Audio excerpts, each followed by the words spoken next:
Les amis, bonjour à tous et bienvenue dans le centre commercial le plus grand de Tokyo. Je me trouve actuellement à LaLaport Tokyo Bay avec plus de 540 magasins dans 180 000 mètres carrés. C'est le plus grand centre commercial de la capitale. Ici, on trouve des magasins de mode, de vêtements, de chaussures, d'accessoires, mais aussi de jouets, de loisirs et bien sûr une énorme offre de nourriture pour nourrir tout ce beau monde. Avec plus de 65 restaurants dans ce centre commercial, on va avoir de quoi se régaler. Aujourd'hui les amis, je vous emmène manger 24 heures dans le plus grand centre commercial de Tokyo. Pour que vous vous rendiez compte un petit peu de l'énormité de ce centre, là je suis en extérieur et tout ce qui est autour de moi, c'est le centre commercial. On dirait un immense village, il y a carrément une cour, il y a des étages, je vois des restaurants, des bars, des bancs, des choses, des palmiers. Pourquoi il y a des palmiers? On est à Tokyo. C'est énorme. Il y a bien sûr cinéma et compagnie, il y a tout ce que vous pouvez imaginer. Et on va commencer ce matin par aller se faire un petit déjeuner. Il y a même des stands de street food, là c'est de la crêpe. Regardez ce que je trouve là, un Pikachu qui surfe. Bon là je monte un escalator en extérieur. On a une vue un petit peu plus d'ensemble. On dirait pas qu'on est au Japon hein. En plus d'avoir un choix énorme de restaurants ici, il y a aussi plein de restaurants de cuisine du monde entier. Vous avez vu la décoration déjà, on n'a pas l'impression d'être au Japon. Et il y a plein de restaurants qu'on va pouvoir tester de cuisine différentes. Ici, ça va être vraiment intéressant. Et des trucs que j'ai jamais mangé au Japon. Bon allez, trêve de blabla, on se retrouve pour le premier restaurant. Allez, pour commencer ce matin, je me trouve à Eggs and Things, un restaurant d'inspiration hawaïenne qui fait tout avec des œufs. Je viens ici sur recommandation du bon Timothée qui est venu là la semaine dernière et qui m'a dit il faut absolument que tu testes leurs pancakes. Tu vas voir, tu vas être surpris. Écoute, Timothée, tu m'as teasé, il faut que je teste. Ici, on va aller se faire un petit déjeuner, des pancakes. Et moi qui adore les œufs, ça tombe bien. Je pense que c'est parfait pour commencer cette vidéo. Je sais pas si c'est de ça dont il parle, mais ça a l'air pas mal. Allez, on entre. Eh bien écoutez, j'ai réussi à m'installer en extérieur. Il y avait deux petites tables et là j'en ai pris une. Je vais être pépère, là j'ai le soleil qui est juste devant moi, on est à l'aise. Et alors je vous disais que c'était un restaurant d'inspiration hawaïenne, c'est faux, c'est en fait un restaurant hawaïen qui a été fondé là-bas, il y a même des branches à Hawaï, c'est juste qu'ils se sont exportés jusqu'au Japon. Il y a quelques restos comme ça qui ont fait la transition Hawaï-Japon, les Japonais adorent Hawaï. Et moi j'ai commandé deux trucs, ça va être très très gourmand. Un, c'est la recommandation de Timothée et le deux, je me suis laissé tenter, vous allez voir pour le petit-déj, c'est parfait. Et j'ai même vu qu'à l'intérieur ils avaient des petits goodies, des trucs de Hawaï, ils vendent même du café hawaïen. Pour ceux qui ne savent pas, je suis un grand amateur de café, donc je me devais d'en commander un juste pour tester, même si je vous avoue que au Japon, je suis toujours déçu par le café. Le problème avec le café, c'est que quand tu commences à en boire, ça dure, allez, 1 heure, 1 heure et demie max, et il faut toujours en reprendre un jusqu'à 14-15 heures. Donc tu te retrouves à boire 3-4 cafés dans la journée. Moi, ce que je préfère quand j'ai des grosses journées de tournage comme aujourd'hui, c'est que le matin, je me prends un Oli Energy. Vous vous en doutez, ça tombe bien, Oli est le sponsor de cette vidéo, et laissez-moi vous expliquer pourquoi j'aime bien leur gamme Energy. Alors très vite fait, pour ceux qui ne connaissent pas, Oli c'est une marque de boisson en poudre. Ils ont plusieurs gammes, mais moi celle qui m'intéresse le plus, c'est la Energy. Pourquoi? Parce qu'en fait, elle est faite à base de New Caf. C'est de la caféine micro-encapsulée. Pour faire simple, ça veut juste dire que l'effet de caféine dure beaucoup plus longtemps qu'un café classique. Tout ça sans sucre et sans taurine. Bien sûr, comme toute boisson caféinée, il est important de rappeler qu'il faut les consommer avec modération. Moi personnellement, j'en prends un le matin quand je vais à la salle de sport et ça me tient toute la matinée. Oli propose plein de goûts différents et variés et leur gros format, les pots, contiennent plus de 50 portions, ce qui déjà pour ma part me tient plus de 2 mois, mais en plus c'est beaucoup plus écologique parce que ça évite d'acheter des canettes et des bouteilles en plastique. Si vous voulez tester Oli, il propose des packs découvertes, notamment la version Deluxe qui vous permet de tester toute leur gamme et qui vient avec un shaker ou une gourde. Hop, comme celle-ci par exemple. Simplement en cliquant sur mon lien en description, vous obtenez directement 5 € de réduction sur votre première commande, ou bien alors avec mon code MALO, vous avez moins 10% sur toute la boutique. Allez, il est temps de passer au petit déjeuner. Les amis, ça y est, tout vient d'arriver, à commencer par ceci. Un acai bowl, c'est un classique petit déjeuner, j'allais dire japonais, mais non, hawaïen, qui consiste en un bol de fruits avec à l'intérieur une espèce de pâte. C'est en fait les fruits de l'arbre acai ou açaï, sont en fait des baies, sont congelées et ensuite broyées pour obtenir cette pâte un peu comme une glace de fruits rouges, et c'est la base du bol. Après on a quelques granolas, des fruits, et moi j'ai pris la version avec des chocolats. Ça va être très gourmand et on va se prendre ça tranquillement pour le petit déjeuner. Les amis, pour commencer cette journée gourmande, bon appétit, itadakimasu. Voyons voir ce bol açaï.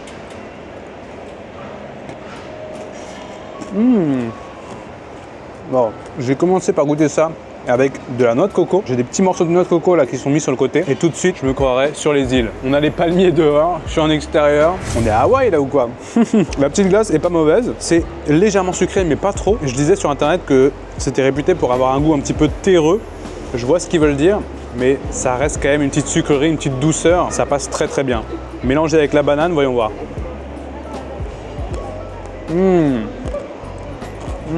Pour moi, ça, c'est plus un dessert qu'un petit déjeuner. Là, on est clairement sur une glace avec des fruits et du chocolat. C'est très très gourmand. Bien sucré, forcément c'est délicieux. Ah, ils ont rajouté des céréales au riz soufflé à l'intérieur, en plus des granolas. En plus, j'ai des fraises. Les fraises sont bonnes, pas incroyables, parce que c'est la fin de la saison ici au Japon. Le kiwi, bah oui, je vais vous montrer un petit peu la couleur de cette glace açaï, violet profond, un petit peu dense, qui se marie très très bien avec les fruits et les granolas. Je sens vraiment qu'on va se régaler aujourd'hui. Et si vous voyez un truc juste là, devant moi, c'est le deuxième plat que j'ai commandé dans ce restaurant. Eggs and things, ça veut dire œufs et machin, littéralement. Donc il faut prendre normalement des plats à base d'œufs. Le bol açaï, c'était un peu une exception. Mais du coup, je me suis laissé tenter par des pancakes. Regardez-moi cette montagne de crème qu'il y a sur les pancakes. C'est une spécialité hawaïenne. Je trouve ça juste trop drôle. Pour vous dire, il y a tellement de crème chantilly que ça a fini par se casser la gueule. Regardez. C'est tombé. Et quand la serveuse me l'a apporté, je voyais déjà que le truc est commencé à faire la tour de Pise. Là, ça partait sur le côté et ça y est, c'est tombé. Mais alors, qu'est-ce que c'est? On a 5 ou 6 pancakes avec une montagne de crème fouettée au milieu, des noix de macadamia qui sont venues parsemer sur la crème. Et après, j'ai quelques fraises sur les pancakes et tout réside dans le combo fraise, pancake, crème. Franchement, je pense que ça va être bon. Ça ne peut être que bon. Quand tu vois un petit peu la taille de l'assiette, là on se croirait vraiment aux États-Unis pour le coup. J'ai oublié de goûter leur café, comme je vous ai dit, je suis souvent déçu ici donc je m'attends pas à grand chose. C'est extrêmement faible, le goût est pas mauvais, il est même assez bon, mais j'ai l'impression d'avoir un café coupé à l'eau quoi. Je veux dire comparé à d'habitude, il est un petit peu meilleur, mais bon, c'est pas vraiment un café ça. Je vois que toutes les personnes qui passent devant moi, parce que là on est dans la rue, ils regardent mes pancakes et je pense qu'ils aimeraient bien en manger un morceau. Je peux comprendre et franchement j'ai de quoi partager là. S'il y a quelqu'un qui veut venir avec moi pour finir ça, parce que je vais jamais finir là, je vais devoir prendre à emporter. Il y a beaucoup trop de pancakes. Ils m'ont servi ça avec couteau fourchette, ça fait plaisir parce que je me vois mal manger ça avec des baguettes. Écoutez les amis, on va attaquer ces fameux pancakes hein. Allez, on se fait un petit combo pancake, fraise, crème chantilly, à la vôtre.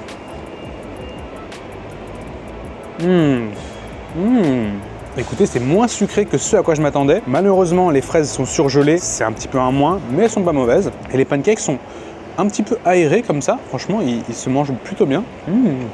Écoutez, ça n'a rien de exceptionnel.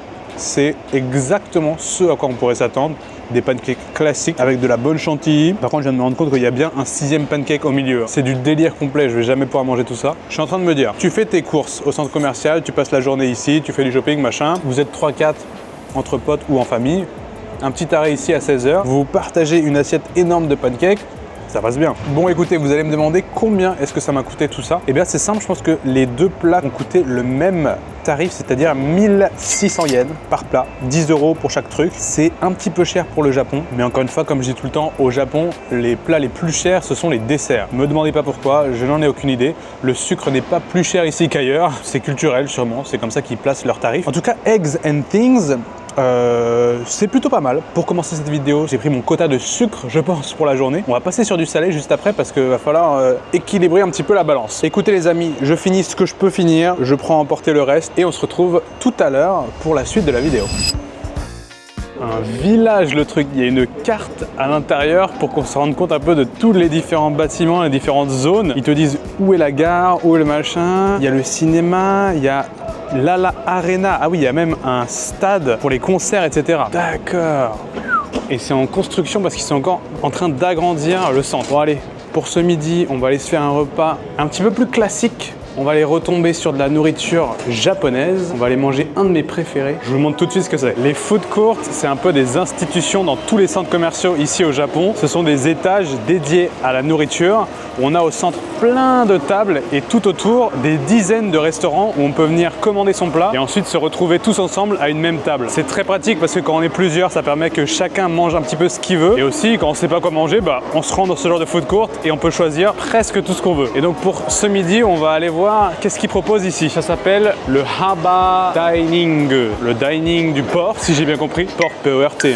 On a ici des tempura, un restaurant de burgers. Alors Freshness Burger, c'est pas terrible, je vous recommande pas. Ici Oyakodon, magasin de viande, magasin de ramen. Et tout là-bas au fond à droite, il y a mon classique, le truc que je mange quasiment à chaque fois que je vais dans un food court, les udon japonaises. Alors, les udon, les amis, qu'est-ce que c'est? Et bien déjà, c'est les nouilles les plus simples qui existent au Japon. C'est simplement de la farine, de l'eau et du sel. Il n'y a pas d'œufs, c'est pas des pâtes, c'est bien des nouilles et elles sont extrêmement épaisses. Ça ressemble à ça. En tout cas, celles que j'ai prises, ce sont les Mentaiko Shoyu. Si vous avez vu une de mes vidéos il y a quelques semaines où j'ai testé les Mentaiko, ce sont les œufs de colin épicés. C'est exactement ça. Vous voyez, tout plein de petites billes. Ce sont en fait des œufs de poisson qui sont mis là dans le bol de nouilles avec un œuf cru. Et oui, il est juste mis comme ça, cru dans le bol. Quelques petits oignons verts, des algues et les udon. Ça peut se manger chaud ou froid. Et d'ailleurs, avant même de commander, on peut choisir plein de types de udon.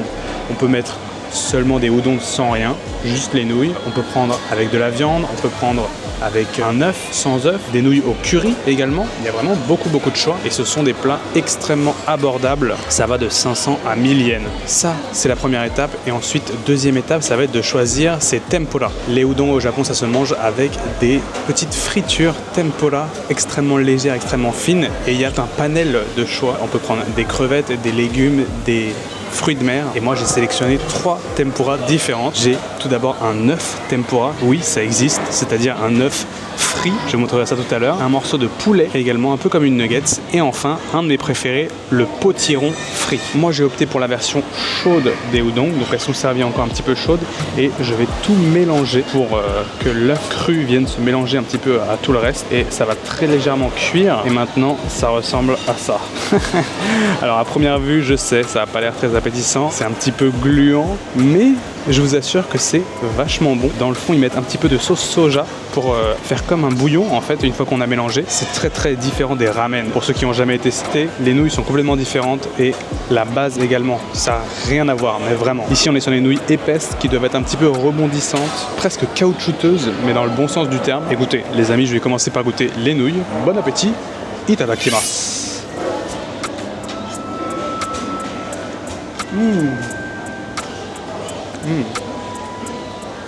Tout de suite, les premières notes que j'ai, ce sont les notes de Mentaiko, les œufs de colin, très légèrement épicés. Mais là, comme ils sont mélangés au bol, c'est pas dérangeant. Franchement, c'est même plutôt bon, ça ajoute des petites notes de la mer. Les nouilles, elles sont un peu élastiques, rebondissantes, elles sont hyper longues. Je vais essayer de vous en montrer une en entière.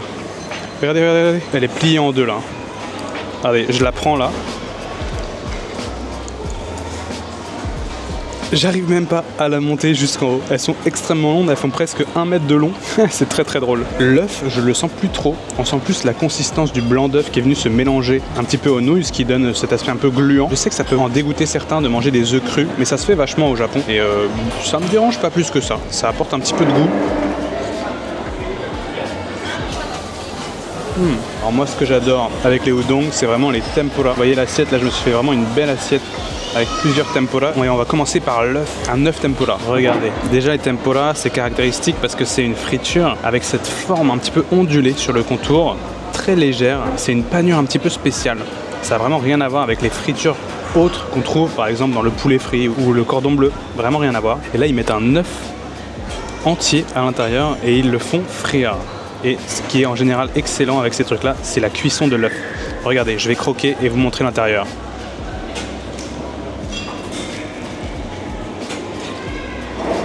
Oh là là, regardez. Est-ce que vous voyez ça? L'œuf est encore coulant à l'intérieur. Il n'est pas mariné, donc il n'a pas énormément de goût. Des fois au Japon, on a les œufs marinés dans la sauce soja. Là, c'est pas le cas. Par contre, la friture est légère, ça apporte énormément de gras. Alors là, je dois vous avouer que j'ai fait un croc. C'est pas le meilleur que j'ai mangé, mais juste ça, je vous conseille d'essayer parce que c'est très original. D'ailleurs, j'ai une de mes adresses préférées de tempura à Tokyo. Je vous la mets juste là. Je l'avais fait pour une vidéo où je testais les restaurants décorés au guide Michelin et c'est là-bas que j'avais découvert ça. On continue avec nos tempura et là on a la classique. C'est en fait un morceau de blanc de poulet, tout simplement frit. Et vous allez me dire, c'est juste du poulet frit. Non, c'est pas tout à fait pareil. Là, on est vraiment sur un tempura de poulet frit. Donc la friture est encore une fois très croustillante, très légère. Je vous montre ça.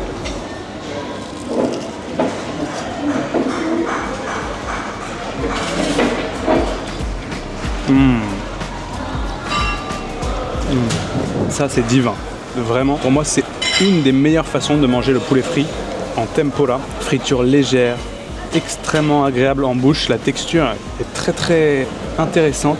Et le poulet à l'intérieur, il est extrêmement tendre. La cuisson de celui-ci est vraiment parfaite. Il reste juteux à l'intérieur. Et pour un blanc de poulet, avoir autant de goût, de saveur, c'est du jamais vu. Vraiment, c'est délicieux. Et enfin, en troisième, je garde presque le meilleur pour la fin. Je vous l'ai déjà montré plusieurs fois, mais j'aime bien le remontrer parce que c'est un de mes préférés. Le potimarron, je sais plus trop comment on dit, frit en forme de tempura. Et ça, c'est pareil. Écoutez-moi ça.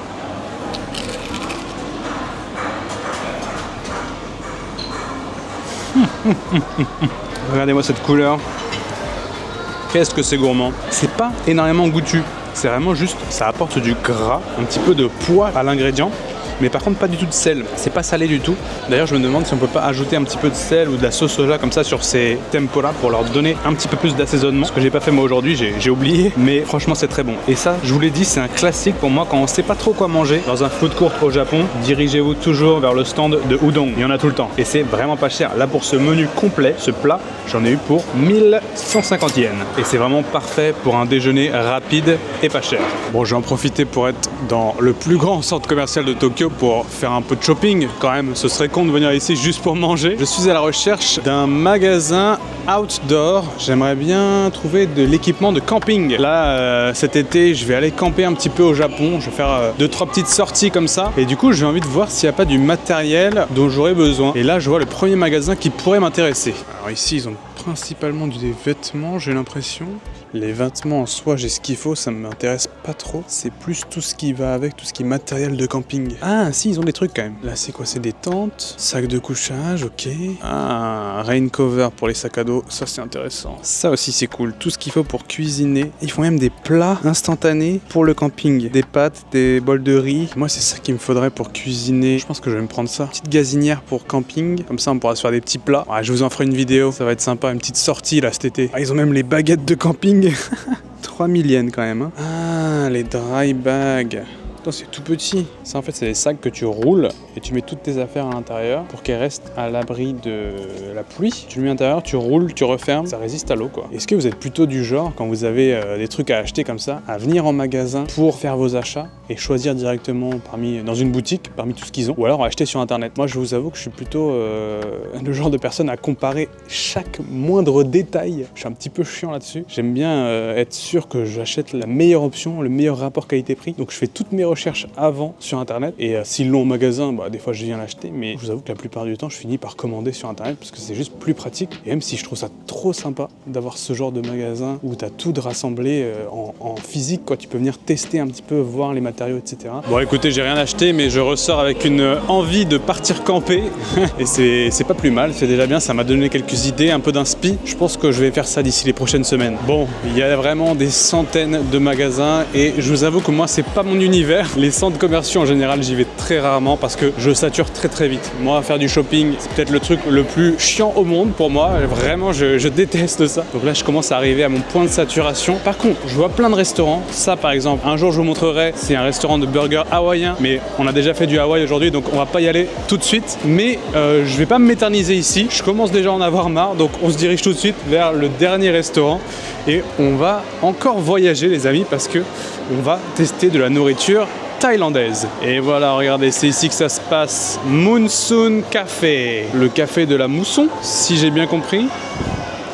Et on a toute une carte, quelques spécialités thaïlandaises. Écoutez, ça me tente pas mal. Ça fait longtemps que j'ai pas mangé de thaï. Allons voir. Je dois noter mon nom.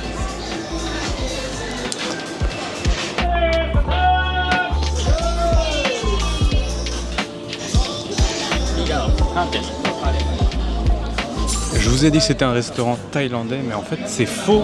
C'est un restaurant de cuisine d'Asie du Sud-Est plus globalement. Donc on retrouve plein de spécialités différentes.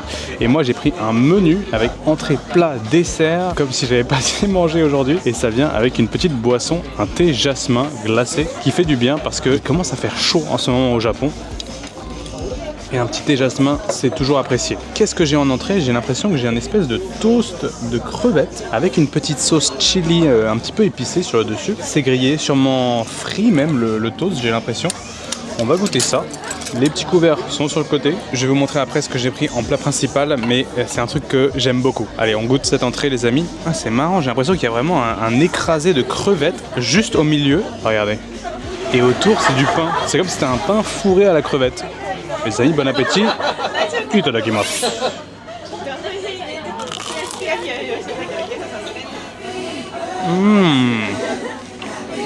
Ah, encore une musique Happy Birthday. Mais non, c'est pas vrai. On est au Buffalo Grill ou quoi? Ils sont en train de me rapporter un gâteau en chantant Happy Birthday. C'est la deuxième fois qu'il y a la musique Happy Birthday qui passe dans le restaurant où je vais aujourd'hui. Je sais pas pourquoi. Si c'est un signe, peut-être que c'est l'anniversaire de quelqu'un d'entre vous qui regarde cette vidéo. Si c'est le cas, je vous souhaite un joyeux anniversaire. Bon, on revient sur notre plat. Écoutez, c'est vraiment bon. Ce petit pain mélange crevette avec la sauce. On reconnaît tout de suite les saveurs, j'allais dire de Thaïlande, mais oui, hein, de cette région-là, d'Asie. Et c'est vraiment bon. La petite salade à côté, bon, classique on va dire. C'est vraiment une petite entrée pour commencer. Mais moi, ce qui m'intéresse, c'est le plat principal. Et ça y est, nous voici avec notre plat principal. Qu'est-ce que j'ai pris pour ce restaurant? Le poulet hainanais. Si vous avez vu ma vidéo à Singapour que j'ai tournée il y a plus de 6 mois maintenant, j'avais testé cette spécialité locale. Plus précisément, le poulet hainanais, c'est un plat qui nous vient de Hainan, une grosse île en Chine, au sud de la Chine, et c'est délicieux. C'est tout simplement un blanc de poulet qui est cuit d'une façon un petit peu particulière. Déjà, il est extrêmement tendre, mais en plus de ça, le riz qui est inclus dans le plat, il est cuit avec le reste des jus de poulet et de bouillon, ce qui va lui donner un goût vraiment caractéristique, excellent. Il n'y a pas d'autre mot. C'est un plat qui, à première vue, a l'air extrêmement simple et basique. Et pourtant, une fois que c'est bien maîtrisé, c'est délicieux. Donc quand j'ai vu ça au menu, je me suis laissé tenter. C'est du poulet et du riz. Normalement, rien de plus basique. Mais je vous assure que quand c'est réussi, c'est réussi. Et on va voir si celui-là est bon, parce que c'est la première fois que j'en mange un au Japon. C'est faux, c'est la deuxième fois. Mais on va voir. Alors déjà, commençons par goûter le poulet. Rien de plus classique, une petite tranche de poulet qui ne paye pas de mine. Ouais, c'est ok sans plus. Vraiment pour l'instant, pas convaincu par le poulet. J'ai un petit peu peur que ce restaurant soit en fait plus pour la déco, l'ambiance. Je vois qu'ils font des cocktails, des choses comme ça. Et que la cuisine soit un petit peu moins à la hauteur. Goûtons le riz avant d'être trop critique. Le riz est pas mal. Et effectivement, il y a ce petit goût un petit peu de poulet qui vient dans le riz, qui est dû à la cuisson. Il y a aussi quelques petits oignons frits qui sont ajoutés sur le dessus, qui viennent ajouter un petit peu de croquant et de goût. Mais pour l'instant, franchement, je sens du gingembre.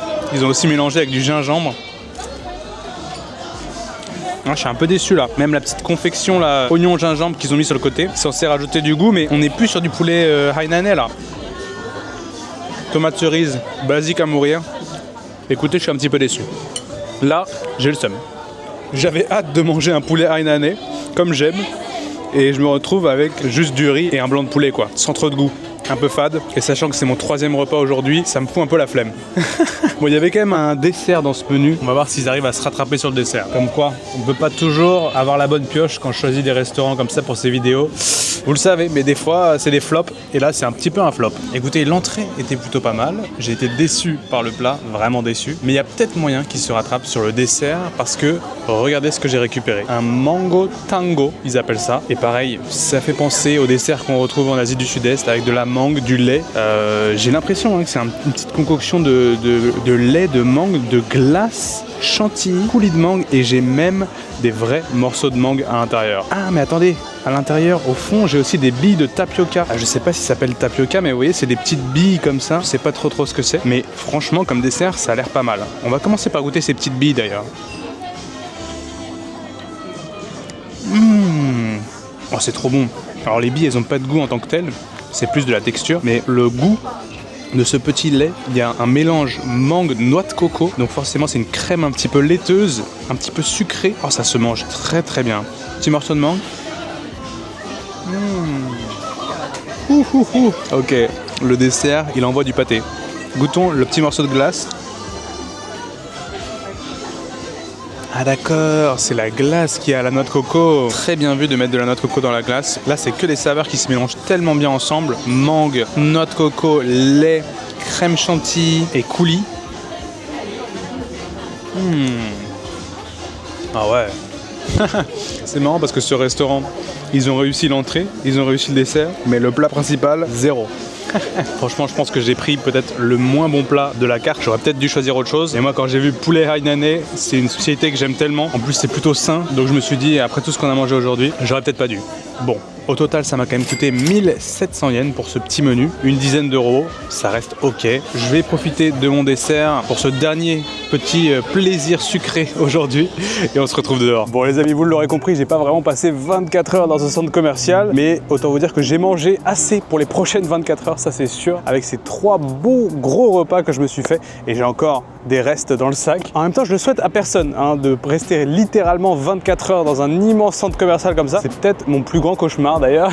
Mais pour tous ceux qui adorent le shopping, ce centre commercial a de quoi offrir. Et en plus, vous aurez de quoi vous restaurer parce qu'il y a énormément de restaurants et plein de trucs plus ou moins bons. Voilà, il faut aussi avoir un petit peu de chance et trouver les bonnes adresses. Mais quoi qu'il en soit, c'était manger 24 heures dans le plus grand centre commercial de Tokyo. Je remercie Oli d'avoir sponsorisé cette vidéo. N'oubliez pas qu'avec mon code et mon lien en description, vous avez des réductions sur toute la boutique, donc de quoi essayer toute leur gamme. Et les amis, je vous dis merci d'avoir regardé la vidéo jusqu'au bout. J'espère qu'elle vous aura diverti ou au moins, j'espère qu'elle vous aura donné faim. Et comme d'habitude, je vous dis à la semaine prochaine. D'ici là, portez-vous bien et ciao!